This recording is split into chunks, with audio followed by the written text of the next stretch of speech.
Well, welcome to another episode of Family Office Secrets. And one of the things the super rich do really, really well is they network. They have goals that they want to achieve, and they get out there and they connect for success, for fun, and for profit. And that's what we are going to be talking about today. It's how to network for success, fun, and profit. And wow, am I excited. We have Kyle Brown today here as a guest. And by the end of our time together, you're going to know how to network for fun and profit. You're going to have a few ideas, and that word few is very important. Kyle's going to break down what the word few means, but you're going to have a few ideas to make networking even more powerful. But better yet, you're going to feel excited the next time you get to attend a network meeting. Kyle, welcome to the show. Thank you so much for having me. I really appreciate it. And yeah, there's just so many opportunities out there that I think that's the first thing that I want to kind of delve into is what opportunities out there. Generally speaking, most people don't realize it, but they've been networking their entire life from the time they go to preschool or kindergarten or whatever it is. Meeting people and building relationships is networking at its core. That's what you're doing. You're building those relationships. So, contrary to popular belief, you're networking all the time. Now it's time to take that to the next level and do it on purpose. So that's kind of the thing that we're going to talk about today. Firstly, I don't know if that's a real word or not, but we'll go with it today. What opportunities are out there? Who is presenting these opportunities to you? Well, there's all kinds of stuff. There is everything from your local chamber of commerce. Okay. You've got the individual chambers, and here in Bakersfield, where we are, we have the Chamber of Commerce, Greater Bakersfield. We have the Black Chamber, the Hispanic Chamber, the Downtown Business Association, the North of the River Chamber. So that's one opportunity. Another opportunity is industry-specific trade groups, the Association of Realtors, the California Apartment Association, the Kern County Bridal Association. Just about every trade group out there has an association, okay? Then beyond that, of course, you got your civic groups, Rotary, Lions Club, Toastmasters, the Moose Lodge, the Elks Lodge, all of those out there. And then you have professional networking groups. And again, I'll speak specifically to Kern County where I am, but you've got BB&G, you've got EAKC, Executive Association of Kern County Bakersfield Business Networking Group.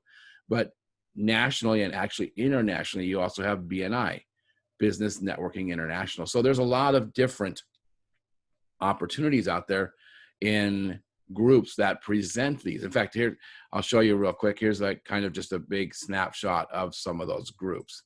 As you can see right here, like I said, Greater Bakersfield Chamber of Commerce, Black Chamber, IPAC, which is the Income Properties Association. And that's really just a few of them. There are so many more that you just have to find them out there. So that's one of the opportunities. Now, what actual opportunities are there? What are they presenting to you? Well, they have mixers, which is when they bring all the members together and they just talk and conversate and have a good time. Then you've got ribbon cuttings, you've got trade shows, you've got educational conferences, you have weekly meetings with like the networking groups like Rotary and BNI and stuff like that. They have networking every week, whether it's breakfast or lunch or something of that nature. So there's charity fundraisers, did I mention? You have there's a networking opportunities almost every day out there. So that's right. Let's pull back a little. Right, there's this networking. There's these opportunities to show up. What's the opportunity for us, Kyle? Is it that I show up and hand out a whole bunch of business cards? I mean, let's talk a little bit about what networking actually is. I would say that's probably almost exactly opposite of what you want to do. You don't want to go up and make it all about you. You don't want to go up and just hand out a bunch of business cards. There might be 100 people there and you hand out 100 business cards. That's really not going to accomplish much because they don't know you. They don't have a chance to build that relationship or any trust with you whatsoever. If somebody asks for a business card, by all means, hand them one and then ask for theirs, you know. But the benefit to doing this, first and foremost to me, is building relationships. You start building friends. And, you know, once you start doing that, then they start to trust you. Once they do that, then they start to refer business to you. People like to do business with people that are nice and people that they like. And it's not that hard to be nice. So it's really quite simple. Build the relationship. Okay, so this idea of me showing up at a group, or right, you showing up at a group and you just trying to talk to everyone about what you do, that's the wrong approach then, isn't it? Right. That's forced marketing. That's just handing out your flyer, handing out your business card, and running a commercial. And, you know, we invented TiVo and DVRing for a reason. We don't want to be forced to hear a commercial. So how should you approach these opportunities, right? Let's say you're getting ready to go attend a chamber mixer or ribbon cutting. How should we approach these things, right? You're showing up for the first time. Maybe you know one or two people in the crowd, or maybe you don't know anyone and you just Right. want to get started in this. How do you get started? So I would say the first thing is obviously be prepared. And we'll get into the acronym FEW in a moment here. But being prepared, first off, do show up with business cards. Somebody will ask for that. So have them in your pocket. Have a little notebook, just a small little one, just that one that you can put in your pocket, and a pencil or a pen. And after you meet somebody, step aside, make a few notes. And that way, next time you meet them, you'll remember some of those notes. Oh, they liked fishing. Oh, they enjoyed going out to sports games. Oh, they did this or did that, you know, or they were on their way to a cruise or celebrating an anniversary, whatever it is. You've shown that you've paid attention and you are truly interested in what they had to say. So, in fact, another quote that I really like, it's one of my favorite ones from, actually it's from somebody else, but I heard it from a gentleman named Mark Scherenbrock. And he said, "It is more important to be interested than interesting." And I think that's extremely relevant, especially with networking. Be interested in what somebody has to say, but take the notes. Just jot down a couple of notes, and this will make life a lot easier. So that's as far as how to prepare when you go. And more important than that, when these opportunities present themselves, show up. It's really simple. 90% of the success is from showing up. The rest is just follow through. So as far as the acronym FEW, it's kind of interesting. I heard this one time and I just thought it was so relevant into what we're talking about. So let me get to my little notes here. So FEW, what does it stand for? So FEW. And it kind of helps guide you through the small talk. So F stands for facts. Facts might be like, what do you do for a living? Oh, wow. How do you know so-and-so if you're at a charity fundraiser or an event that is hosted by somebody? So any number of fact-finding questions, you're asking them about themselves. Oh, that's a really cool shirt. I have one just like it. If that it has to be true. You can't just make stuff up, but find a reason and do some fact-finding. Number 2, emotion. Okay. And this is a big one, you know, and that's asking questions like, you know, oh, what do you like most about your job? Or, you know, I understand you've been a member of BNI or the Chamber or Rotary for quite a while now. I'm kind of new here. So, you know, what is it that it's really all about? How does it work for you? You know, what do you find that you like most about fill in the blank? So now you're getting into the emotion. You're finding out why they like things, you know, and actually that leads us into the last one, why? And that's probably the deeper of all 3 letters. It kind of seems similar to emotion, but it's just much more in depth. So an example might be, you know, you ask them, so, you know, about their job. And then the question, follow-up question might be, what is it about your job that makes you like it so much. They say they like it because the hours are good. Okay, well, that's nice. That's an emotion, and they like it because of that reason. But the deeper is because the hours are such that they get to go home and spend time with their spouse and their kids, because they get off at 2 o'clock in the afternoon instead of 5 p.m. at night. So they get to be there for the homework, or teaching their kid to ride a bike, or whatever it might be. But now you're getting in deep to that emotion, and you're really building that relationship. Now, kind of a side note, if the answer to why is obvious, like, why they felt bad when they lost a job, you don't want to delve into that kind of emotion. But if you really want to delve in, you might ask them, instead of why, which, part of something felt away, like, what was the hardest part about starting over? So you're just really building an interest in this person. You're gathering, a relationship building conversation. So, right, as we're asking these questions, as we're talking to people, how much time should we spend talking, and how much time should we spend listening? Oh, that's easy. Listening is probably, I would say, 80%, 75%.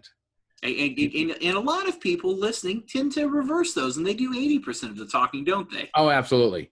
It's all about me. Listen to me. I got all kinds of stuff. You're going to love me. Here's why. And I'm going to talk all day long, and you're going to really just enjoy it, where they're going, okay, well, yeah, that's cool. And, okay, well, I got to go. So ask them questions and listen. 80% listening, 20% fact finding, not just talking. And let them ask questions about you, because then they become interested in what you have to say.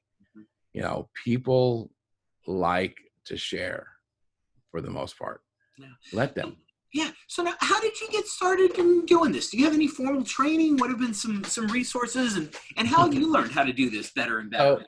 No formal training. No, I mean, the only formal training, I guess I would say, is, right there, those books actually up there, those books. I've read some books on networking, and like I said, people have been networking their entire life. They just don't know it. But once you get into being in business on your own, you've got to go out and source those clients, those customers. So you begin networking. Well, gosh, how do I get more people to buy my product? Well, let's go where the people are. Okay. Once you go out there, then you have to meet the people. Well, gosh, if I'm going to meet the people, then I guess I better be prepared. I can't just walk in and hand out business cards like we talked about earlier. That doesn't work.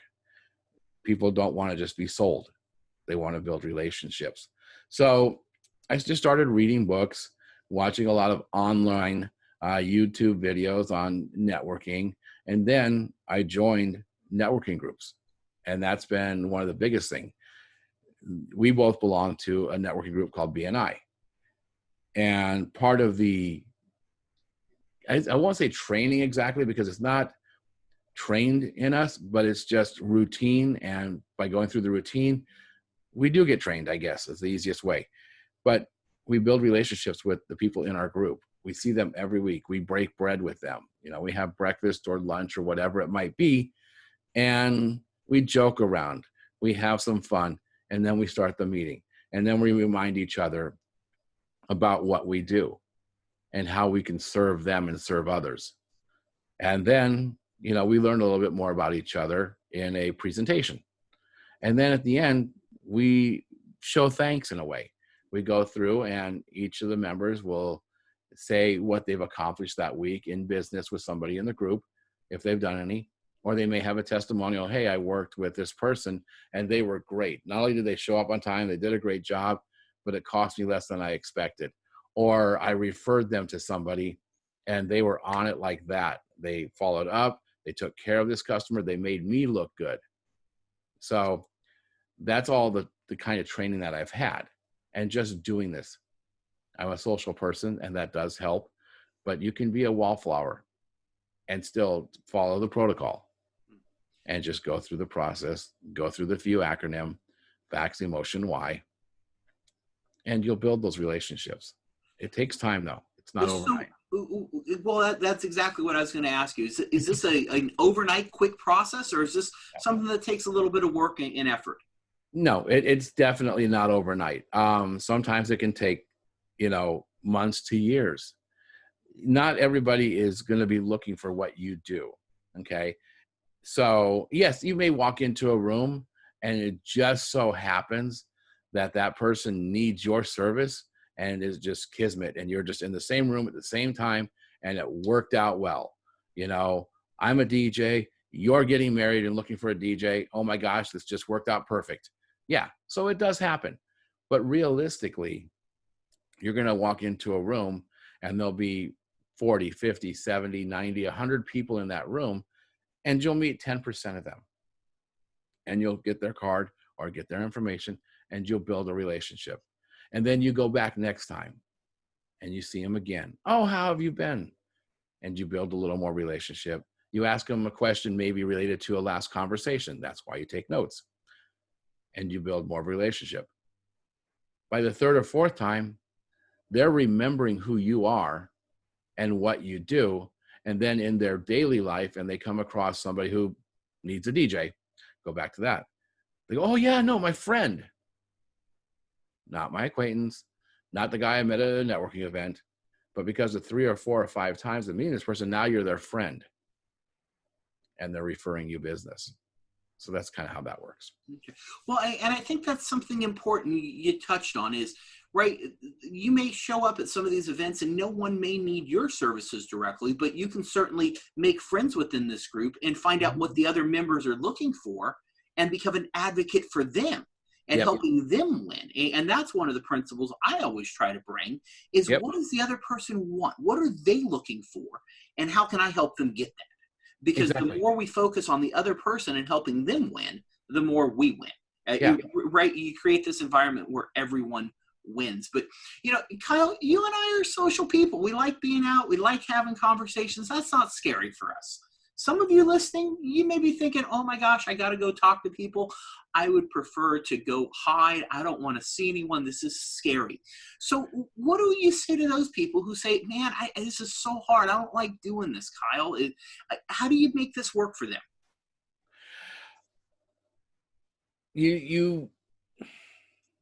I guess, again, everybody's social to a certain extent. They just have to get comfortable. Really, it's as easy as that. You may not like going out and networking. It's just that you don't want to meet people that you don't know. You want to be comfortable with those people. You get in a room with your friends and you hoop and holler and you cut it up. That's because you've gotten to know them, but you had to meet them at some time. You had to introduce yourself. You weren't born knowing all these people. You went to school with them and you built a relationship. You went out to the bar and you met them and liked the same music and you built a relationship. So, as far as that part, you just have to step in and do it. But if you have a list of things that you're going to do, bring the notebook, bring the pencil, bring the business cards, you do it a couple of times and it'll become routine. It'll become easy. And that's the best way to do it, I guess. And yes, as you're building those relationships, you're learning about those people. I mean, I've got hundreds of friends, thousands on Facebook, like some people, you got thousands. So if somebody says, oh, I need this service, I know somebody. And then you become the go-to guy. And that helps build that relationship there. So you have a whole network of people that I can then help you with when you need something. And they're people I trust. So I am therefore transferring that trust to you, going, I know these people, they're not shady. I've known this person. I see them every week. We have breakfast together. I know they're going to take care of you. And I'm comfortable sharing that person with you. And I'm comfortable sharing you with somebody else. Yeah. So it really sounds like the best way to get started is just go do it, right? But don't show up unprepared. Show up with your notebook. Show up with a few good ideas, and remind everyone what FEW stands for again, Kyle. Facts, emotions, and why. Get the facts. That's your simple question. Oh wow. What do you do for a living? Or what brings you to this event, this mixer, this chamber, this whatever it is. If it's a fundraiser, then the emotions, like, what is it that you like about dogs? Why are you here at the Marley's Mutts, event? Do you have a couple dogs? Oh, wow, you have a Doberman or a whatever it might be, so you get into the emotion and then the why, so, what made you like dogs? How'd you get your first dog? Oh my gosh, so you're building that emotion, you're building a deeper relationship. Right, and that's very right. It's very counterintuitive and very different than what you're usually taught. Because you're taught you better show up and you better have your elevator pitch ready. You better be Yep. able to say what you do real quickly and have all your business cards and have your pitch down. This is just show up curious, show up ready to Yep. ask questions, show up Show ready up, to learn. show Don't up worry right about away. what to say. Worry about what to ask. Hmm. Because if you ask the right questions, the person across from you, they're going to keep talking and Yep. talking and talking. And if you only, listen 20% of the time, if they talk 80, they're going to go away saying, wow, that was a great conversation, because they Yeah. got to talk about the most important thing in the room, Absolutely. themselves. Themselves. Exactly. And so if you had to kind of start this process all over again, because you've been doing it a while, what are some things that you would do differently?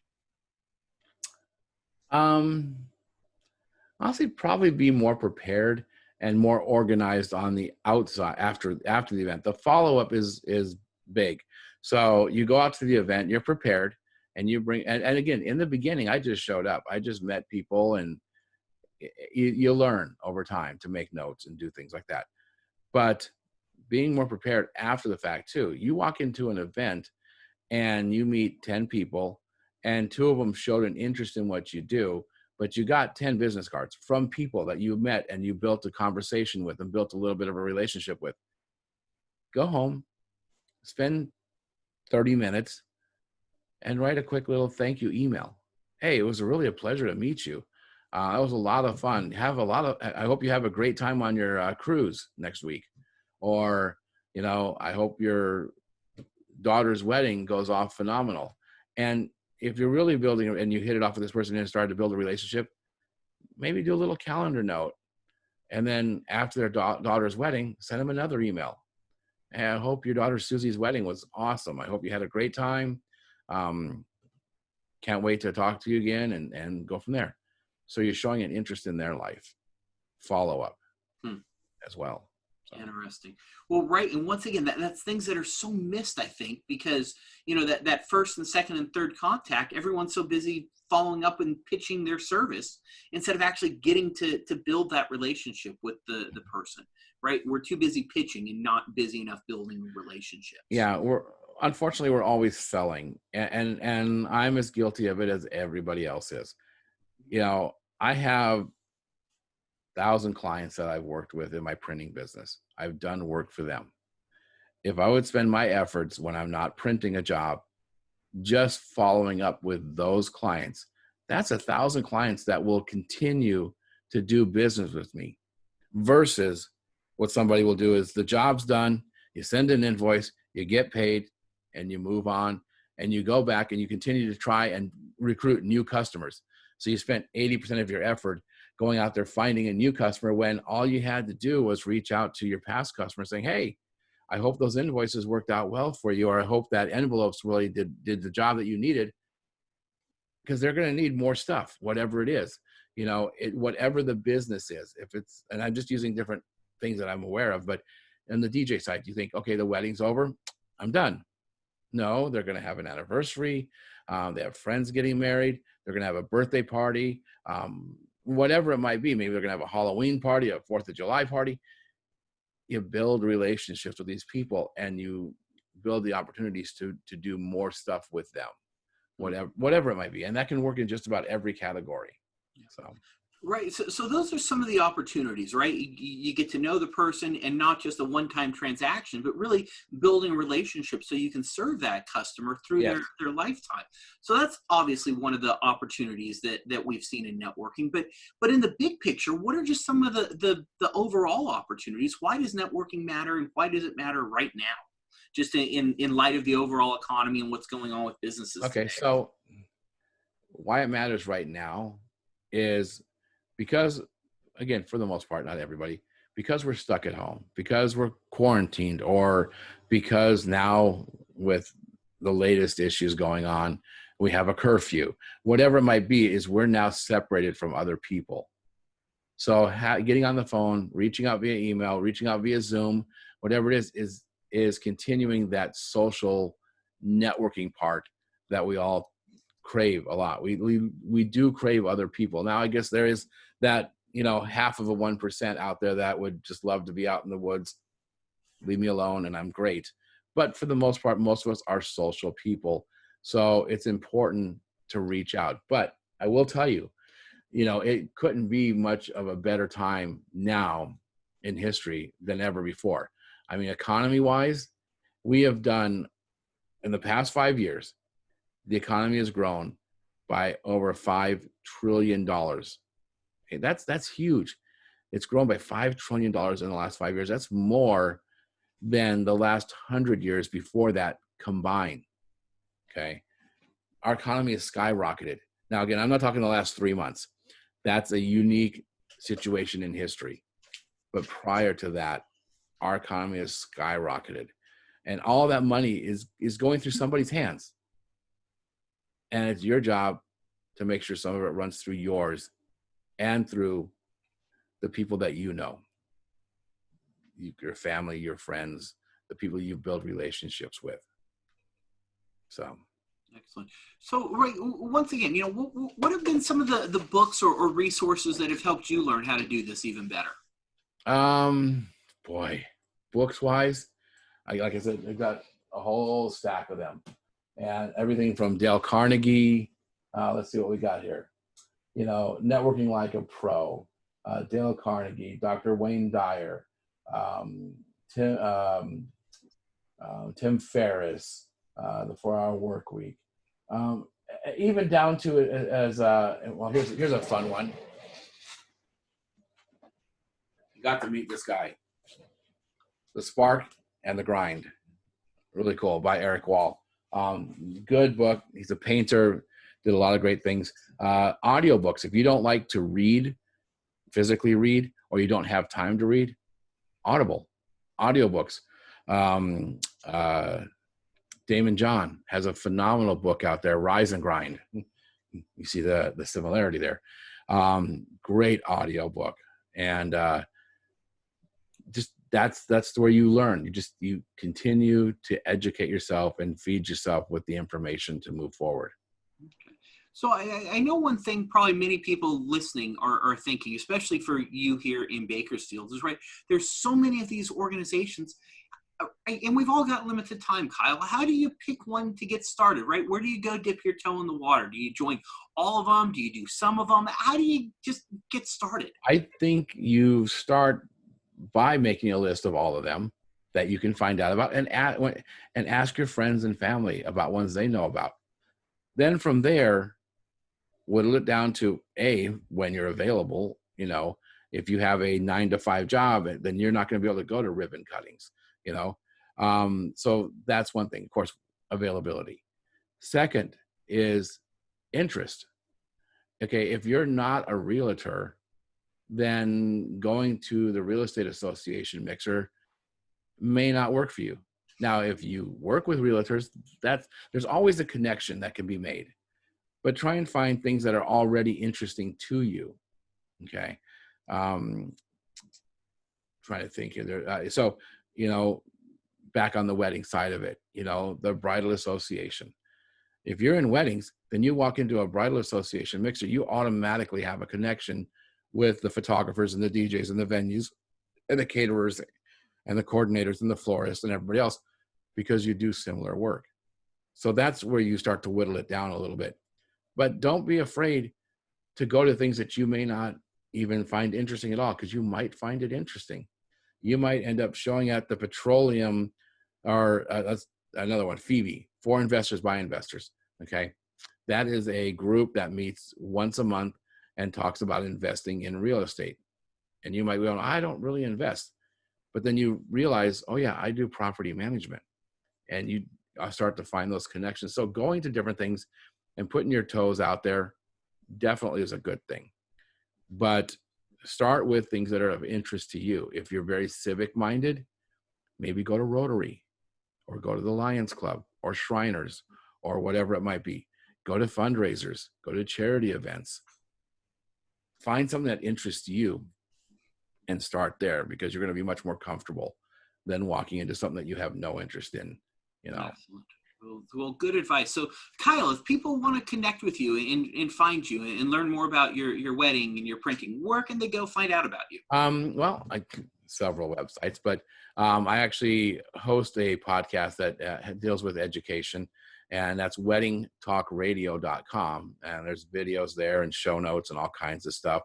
But also, they can reach out to My Bakersfield Printer on the printing side. My phone number is on there. Or they can just call me, which is 800-200-9935. If they just have questions. I like to meet people. I like to connect with people. So if they want to pick up the phone and just say, hey, I saw your podcast and I would love to ask you a couple of questions, by all means, pick up the phone and call me. I'm available most of the time and would love to guide and educate and help where I can. Excellent. And any last thoughts for people who are thinking about getting started in networking? What would you tell them to do? I would say the most important thing, more than anything else, this is something my late wife used to say a lot. And this was, for her, it was more family oriented. For me, it's more business oriented, but this works across the board.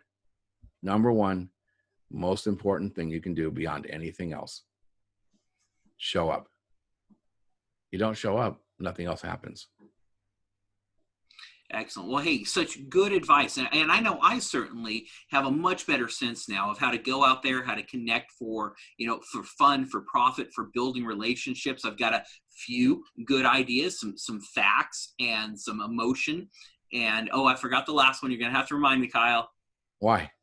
And why, right? You got your facts, your emotion, and your why, right? I've got a few good ideas to make the next networking event that you attend even more powerful. But more importantly, I am excited to get out there and start networking. So Kyle, thank you for sharing your expertise with us, and thank you for helping us know how to connect better. My pleasure.